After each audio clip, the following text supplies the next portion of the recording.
नमस्कार दोस्तों, स्वागत है मेरे इस वीडियो लेक्चर में। दोस्तों, ये पार्ट 2 है मौर्योत्तर काल का। पार्ट 1 हम अपलोड कर चुके हैं। यदि आप पार्ट 1 नहीं देखे हैं तो डिस्क्रिप्शन बॉक्स में उसकी लिंक दी गई है एंशिएंट हिस्ट्री प्लेलिस्ट के नाम से। आप उस पर विजिट करके मेरे इस वीडियो को देख सकते हैं। यदि आप वो वीडियो देख लेते हैं तो आपको ये पार्ट 2 बेहतर तरीके से समझ में आएगा। तो जैसे कि पार्ट 1 में हमने आपको बताया था कि मौर्य वंश का पतन होने के बाद कुछ स्थानीय ब्राह्मण साम्राज्य स्थापित होते हैं जो छोटे छोटे साम्राज्य में विभक्त थे। तो क्योंकि उनका साम्राज्य बहुत विस्तार नहीं था, तो इस कारण से बाहरी लोगों को यानी कि विदेशी राजवंशों को मौका मिला भारत में आक्रमण करने का, और उन्होंने भारत पर आक्रमण करके अपनी सत्ता की नींव डाली। तो उसी क्रम में हम देखते हैं कि किन किन राजवंशों ने भारत पर आक्रमण किया और अपनी सत्ता का विस्तार किया। तो चलिए स्टार्ट करते हैं। जैसा कि लिखा है यहाँ पर, मध्य एशिया से भारत आए विदेशी राजवंशों का सही क्रम। यानी कि कभी कभी एग्जाम में ये भी पूछ लेता है कि मध्य एशिया से जो भारत पर आक्रमणकारी आए, उन्होंने अपनी सत्ता भारत में स्थापित की और किस क्रम में आए, यानी कि किसके बाद कौन से राजवंश आए। तो पहला इंडो यूनानी आते हैं, जिन्हें हिंद ग्रीक भी कहते हैं या इन्हें इंडो बैक्ट्रियाई भी कहते हैं। तो आप तीनों याद रखिएगा। उसके बाद आते हैं शक। शक को सिथियन भी कहा जाता है। उसके बाद फिर आते हैं पार्थियन या पहलव। फिर लास्ट में आते हैं कुषाण। ठीक, तो आप एक क्रम याद रखिएगा। इंडो यूनानी, उसके बाद शक आते हैं, फिर उसके बाद पार्थियन आते हैं, फिर लास्ट में कुषाण आते हैं। कुषाण जो कि इम्पॉर्टेंट है और इससे एग्जाम में क्वेश्चन भी बहुत बनते हैं, तो इसको हम विस्तारपूर्वक पढ़ेंगे। तो चलिए पहला हम देखते हैं हिंदू यूनानी या इंडो यूनानी। तो जैसे कि आप देख पा रहे होंगे, लिखा है यहाँ पर, भारत पर सबसे पहले आक्रमण करने वाले यूनानी थे। यानी कि मध्य एशिया से जो भारत पर आक्रमण करने वाले सर्वप्रथम आए वो यूनानी लोग थे। ठीक, इन्होंने उत्तर पश्चिमी भारत पर आक्रमण कर शासन स्थापित किए। यानी कि मध्य एशिया से जो इंडो यूनानी आए, उन्होंने सर्वप्रथम उत्तर पश्चिम पर भारत पर आक्रमण किया और वहाँ पर शासन स्थापित किया। ठीक है, सेकंड पॉइंट हम देखते हैं। प्रसिद्ध यूनानी शासक मेनांडर, या इन्हें कहीं कहीं मीनांडर भी कहा जाता है। इनका पीरियड था 165 से 145 ईसा पूर्व, यानी कि बीसी। यूनानी शासक थे जिन्हें मिलिंद या मिलिंडा भी कहा जाता है। तो इन्हें मिलिंद के नाम से भी जाना जाता है, मीनांडर को। तो आप ये ध्यान रखिएगा। और हिंद यूनानी की राजधानी जो थी वो साकल थी, सियालकोट, जो कि वर्तमान में पाकिस्तान के पंजाब प्रांत में पड़ती है। ठीक है, और आधुनिक नाम इसका सियालकोट है, साकल का। तो आप ध्यान रखिएगा कि जो यूनानी शासक था, प्रसिद्ध यूनानी शासक, वो मिनांडर हुआ और उसने अपनी राजधानी साकल को स्थापित किया था। मिनांडर जो कि बौद्ध धर्म को स्वीकार किया। आगे चलकर यह बौद्ध धर्म को स्वीकार करता है। अभी हम नीचे बताते हैं कि किस तरह से उसने धर्म को स्वीकार किया। फोर्थ पॉइंट हम देखते हैं, मिलिंद पन्हो, मिलिंद के प्रश्न और उत्तर। तो यहीं से बौद्ध धर्म को स्वीकार करता है, क्योंकि जब ये भारत पर आता है और अपनी सत्ता को स्थापित कर लेता है, तो एक बौद्ध भिक्षु जिनका नाम था नागसेन, उनसे इसकी मुलाकात होती है और वह बौद्ध धर्म के विषय में कुछ क्वेश्चन पूछता है। और जो बौद्ध भिक्षु रहते हैं नागसेन, वे उसके प्रश्नों के उत्तर देते हैं। और इसी प्रश्नों और उत्तरों को एक पुस्तक में संकलित किया गया, जिस पुस्तक का नाम दिया गया मिलिंद पन्हो, यानी कि मिलिंद के प्रश्न और उत्तर। तो यहीं से बौद्ध धर्म से बहुत प्रभावित होता है और बौद्ध धर्म को स्वीकार कर लेता है। तो इस प्रकार मिनांडर ने बौद्ध धर्म को स्वीकार किया। ठीक है, आगे हम देखते हैं भारत में सोने के सिक्के जारी करने वाले। अर्थात सर्वप्रथम यदि किसी राजवंश ने भारत में सोने के सिक्के जारी किए तो वह हिंद यूनानी थे, यानी कि इंडो ग्रीक थे। तो आप इसे ध्यान में रखिएगा, एग्जाम की पॉइंट ऑफ व्यू से इंपॉर्टेंट बनता है कि भारत में सोने के सिक्के जारी करने वाले सर्वप्रथम कौन थे। तो आपको बताना है इंडो यूनानी, यानी कि हिंद ग्रीक। ठीक है, गांधार कला। गांधार कला की शुरुआत भी इनके शासनकाल में हुई, जिसमें हेलेनिस्टिक कला भी शामिल थी। यानी कि गांधार कला एक मिक्स कला थी, यानी कि मिश्रण था। ये हेलेनिस्टिक कला जो कि यूनान की कला थी और गांधार कला भारत की कला थी, दोनों का मिश्रण था इसमें। ठीक है, अभी आगे चल के गांधार कला बहुत ही व्यापक रूप लेती है वो कुषाण के शासनकाल में। तो अभी उसकी हम चर्चा आगे करेंगे। फिलहाल आप यहाँ इतना इसके जानते रहिए। ठीक है, तो इस प्रकार ये इंडो ग्रीक बस इतने ही थे पॉइंट। अब हम आगे देखते हैं शक या सिथियन। तो यूनानियों के बाद शक आए, यानी कि जो मध्य एशिया से आते हैं वो उसके बाद हिंद यूनानी के बाद शक आते हैं, जिन्हें सिथियन भी कहा जाता है। तो ये भारत के बहुत बड़े हिस्से पर कब्जा किया, मतलब इन्होंने अपना विस्तार काफ़ी बड़े भूभाग पर किया भारत के। तो इन्होंने अपनी 5 शाखाएं स्थापित की। पहला अफगानिस्तान में, दूसरा पंजाब में, तीसरा मथुरा में, चौथा पश्चिमी भारत में और पाँचवा ऊपरी दक्कन में। तो इन जगहों पर इन्होंने अपनी शाखाएं स्थापित की और अपने साम्राज्य का विस्तार किया। ठीक है, थर्ड पॉइंट आप देखते हैं, 57 या 58 ईसा पूर्व के आसपास उज्जैन के राजा ने शकों के खिलाफ लड़ाई और उन्हें बाहर खदेड़ दिया। इस उपलक्ष्य में उन्होंने विक्रमादित्य की उपाधि धारण की। तो दोस्तों इसका मतलब क्या हुआ? इसका मतलब यही हुआ कि शक जो कि भारत पर आक्रमण करके अपनी सत्ता को स्थापित कर लेते हैं। तो एक उज्जैन के राजा थे जिन्होंने शकों से युद्ध किया और उन्हें हरा दिया, यानी कि अपने स्थान से यानी कि उज्जैन से शकों को बाहर खदेड़ देते हैं और उसी के उपलक्ष्य में वो एक उपाधि धारण करते हैं जिसका नाम था विक्रमादित्य की उपाधि। इसका मतलब ही होता है कि विक्रमादित्य अर्थात युद्ध में विजय प्राप्त करने वाला व्यक्ति या सफलता प्राप्त करने वाला। तो इस उपलक्ष्य में वो अपनी उपाधि धारण करते हैं विक्रमादित्य के नाम से। ठीक है, तो 57 ईसा पूर्व के युग को ही विक्रम संवत कहा जाता है और इसी के उपलक्ष्य में वो एक संवत चलाते हैं, यानी कि कैलेंडर जारी करते हैं जिसका नाम है विक्रम संवत।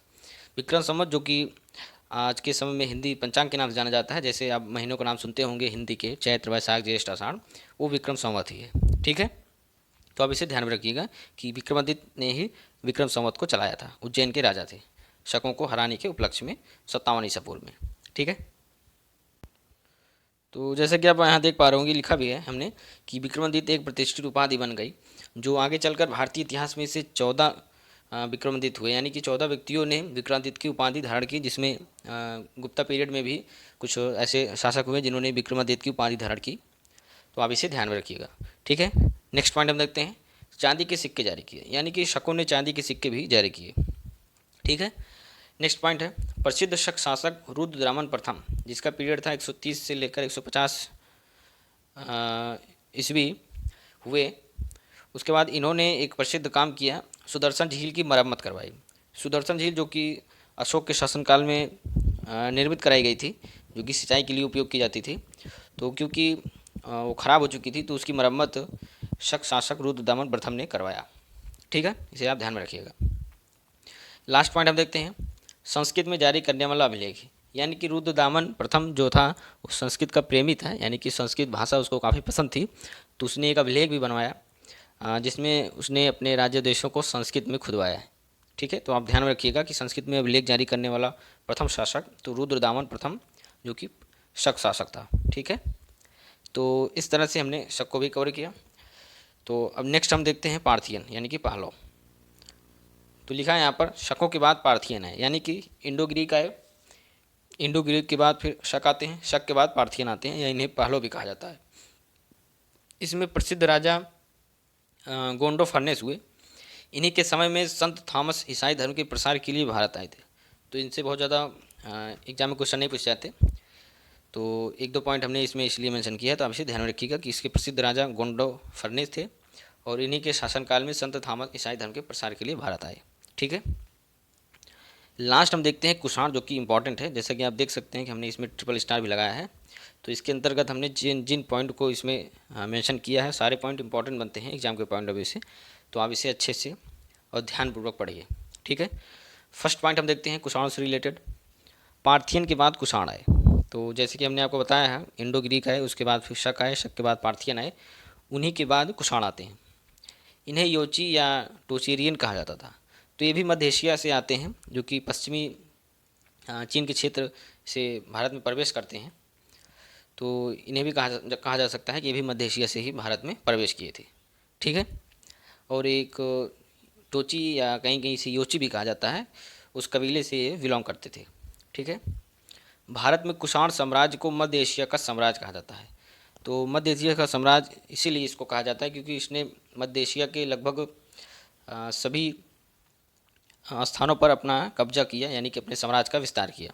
तो इसीलिए इसे मध्य एशिया का साम्राज्य कहा जाता है। ठीक है, इस वंश का संस्थापक कुजुल कड़फिसेस था, यानी कि कुषाण वंश का संस्थापक कुजुल कड़फिसेस था, इसे आप ध्यान में रखिएगा।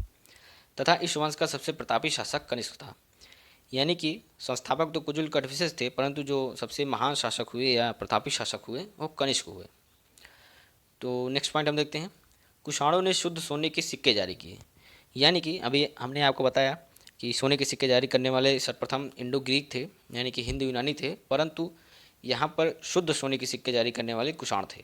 तो आप कंफ्यूज होने की आवश्यकता नहीं है। यदि आपसे एग्जाम में पूछा जाए कि सोने के सिक्के को जारी करने वाले कौन थे, तो आपको बताना है इंडो ग्रीक। परंतु यदि पूछा जाए कि शुद्ध सोने के सिक्के किसने जारी किए, तो आपको बताना है कुषाणों ने।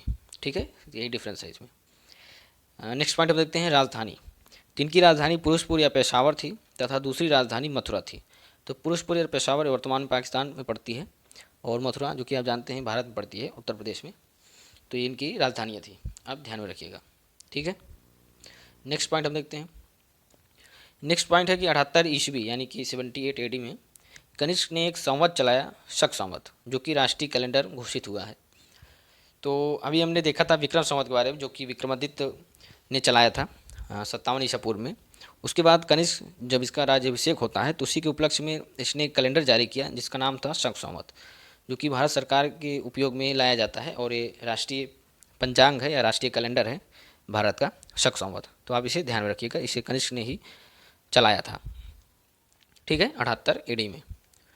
नेक्स्ट पॉइंट आप देखते हैं कनिष्क। कनिष्क ने बौद्ध धर्म को संरक्षण प्रदान किया, यानी कि इन्हीं के शासनकाल में चतुर्थ बौद्ध संगीति होती है, जो कि कश्मीर के कुंडलवन क्षेत्र में होती है, और उसके अध्यक्ष वसुमित्र रहते हैं। शासनकाल था कनिष्क का। तो उन्हीं के शासनकाल में यानी कनिष्क के शासनकाल में चतुर्थ बौद्ध संगीति होती है, और उसके बाद ये बौद्ध धर्म को स्वीकार करते हैं, यानी कि बौद्ध धर्म को उन्होंने संरक्षण प्रदान किया और उसे स्वीकार भी किया। ठीक है, उसके बाद है रेशम मार्ग पर नियंत्रण, यानी कि एग्जाम में बहुत बार पूछा गया है और आगे भी पूछा जा सकता है, इसलिए आप इसको जानते रहिए कि रेशम मार्ग पर नियंत्रण करने वाले कुषाण थे। क्योंकि चीन से रेशम मार्ग इनके साम्राज्य से होकर गुजरता था, यानी कि मध्य एशिया की ओर जाता था, ईरान की ओर जाता था। तो ये लोग क्या किए कि अपने मार्ग पर यानी कि अपने साम्राज्य के मार्ग पर ही नियंत्रण कर लिए। तो जो वहाँ से टैक्स प्राप्त होता था वो ये रख लेते थे। तो इस हिसाब से भारत की आर्थिक काफ़ी मदद हुई, आर्थिक सहायता काफ़ी हुई भारत की। तो आप इसे ध्यान में रखिएगा कि रेशम मार्ग पर नियंत्रण करने वाले कुषाण थे। ठीक है, उसके बाद हम देखते हैं कुषाणों से जुड़े कुछ अन्य तथ्य जो कि इंपॉर्टेंट बनते हैं एग्जाम के पॉइंट ऑफ व्यू से। फर्स्ट पॉइंट है कुषाणों ने विभिन्न लिपियों एवं भाषाओं का इस्तेमाल किया, जैसे यूनानी, खरोष्टी और ब्राह्मी लिपि तथा इसी तरह यूनानी, प्राकृत एवं संस्कृत भाषा। यानी कि जब ये भारत में प्रवेश किए तो इन्होंने देखा कि यहाँ पर अलग अलग जगह पर अलग अलग लोग लिपियों का इस्तेमाल कर रहे हैं, उसके बाद भाषाओं का इस्तेमाल कर रहे हैं, तो इन्होंने भी कुछ ऐसा ही काम किया। तो इसी तरह से इन्होंने यूनानी, खरोष्टी और ब्राह्मी लिपि का प्रयोग किया, उसके साथ साथ भाषाओं में यूनानी, प्राकृत और संस्कृत का भी उपयोग किया। ठीक है, तो आप इसे ध्यान में रखिएगा। उसके बाद एक और एग्जाम के पॉइंट ऑफ व्यू से इम्पॉर्टेंट बनता है कि गांधार कला और मथुरा कला। तो ये दो नवीन कलाएँ थी जो कि इनका नाम था गांधार कला और मथुरा कला शैली। इनका उदय कुषाणों के ही शासनकाल में हुआ। जैसे कि हमने आपको शुरुआत में ही बताया था गांधार कला के बारे में, जो हेलेनिस्टिक कमिश्रण थी यूनानी का। तो उसके बाद गांधार कला का विस्तार व्यापक रूप से कुषाण के शासनकाल में होता है, और उसी के साथ साथ एक और नवीन कला का उदय होता है जिसका नाम था मथुरा कला। तो इन्हीं कलाओं में बौद्ध धर्म से जुड़ी मूर्तियाँ बनाई गई, उसके साथ साथ जैन धर्म से जुड़ी मूर्तियाँ बनाई गई। तो आप इसे ध्यान में रखिएगा कि दो नवीन कलाओं का जन्म किनके शासनकाल में हुआ, तो कुषाणों के शासनकाल में। ठीक है, नाम था गांधार कला और मथुरा कला शैली। नेक्स्ट पॉइंट अब देखते हैं कुषाण राजाओं ने महाराजा धीराज की उपाधि धारण की। तो यहाँ महाराजा धीराज से तात्पर्य यही है कि राजा के अंडर भी राजा, यानी कि कोई ऐसा व्यक्ति था जो कि राजा से भी ऊपर होता था, उसी को महाराजा धीराज कहा जाता था। तो आप इसे ध्यान में रखिएगा, क्योंकि इसके पहले हमने जो मौर्य शासनकाल में देखा या कुछ ब्राह्मण शासनकाल में देखा, तो हमने कहीं भी ऐसा कुछ नहीं देखा कि किसी राजा ने महाराजा धीराज की उपाधि धारण की हो, परंतु यहाँ कुषाणों के शासनकाल में महाराजा धीराज की उपाधि का पता चलता है। तो इससे यही तात्पर्य है कि राजा से भी ऊपर कोई होता था जिसे महाराजा धीराज कहा जाता था। ठीक है, नेक्स्ट पॉइंट हम देखते हैं कुषाण राजाओं ने खुद को ईश्वर का पुत्र अर्थात देवपुत्र कहा। यानी कि जैसे कि हमने अशोक के बारे में देखा था कि उन्हें देवनामपिया या प्रियदर्शी कहा जाता था, अर्थात देवताओं का प्रिय। उसी तरह कुषाणों ने भी कुछ ऐसी उपाधि धारण की जैसा कि ईश्वर का पुत्र यानी कि देवपुत्र। तो इसी के उपलक्ष्य में कनिष्क ने एक शाहानुशाही नामक उपाधि भी धारण करते हैं, जिसका मतलब यही होता है कि देवपुत्र। ठीक है, यानी कि पूरी उपाधि की बात करें, उनके उपाधि का पूरा नाम था देवपुत्र शाहानुशाही। ठीक है, तो आप इसे ध्यान में रखिएगा, एग्जाम के पॉइंट ऑफ व्यू से इंपॉर्टेंट बिल्कुल बनते हैं। नेक्स्ट पॉइंट हम देखते हैं। नेक्स्ट पॉइंट है अश्वघोष को कुषाणों को संरक्षण प्राप्त था। यानी कि अश्वघोष जो थे जिन्होंने बौद्धों को रामायण लिखा था, बुद्धचरित इन्होंने उसका संकलन किया था, तो इन्हें कुषाणों को संरक्षण प्राप्त था। उसके साथ साथ चरक, सुश्रुत और नागार्जुन को भी कुषाणों को संरक्षण प्राप्त था। चरक जिन्होंने चरक संहिता लिखी थी, सुश्रुत जिन्होंने सुश्रुत संहिता लिखी थी और नागार्जुन जिन्होंने सापेक्षता का सिद्धांत प्रतिपादित किया था। तो इन लोगों को कुषाणों का संरक्षण प्राप्त था। तो आप इसे ध्यान में रखिएगा, ठीक है। तो इस तरह से हमने मध्य एशिया से आए राजवंशों को कवर किया, जिसमें हमने इंडो ग्रीक, शक, पार्थियन और उसके बाद कुषाणों को देखा। तो आई होप वीडियो आपको अच्छा लगा हो और समझ में आया है। यदि नहीं आया तो आप इस वीडियो को 2-3 बार देख लेंगे तो अच्छी तरीके से आपको समझ में आ जाएगा और एग्ज़ाम में आपसे इससे रिलेटेड क्वेश्चन तो बिल्कुल नहीं छूटेंगे, ठीक है। तो मिलते हैं नेक्स्ट वीडियो में, तब तक के लिए नमस्कार।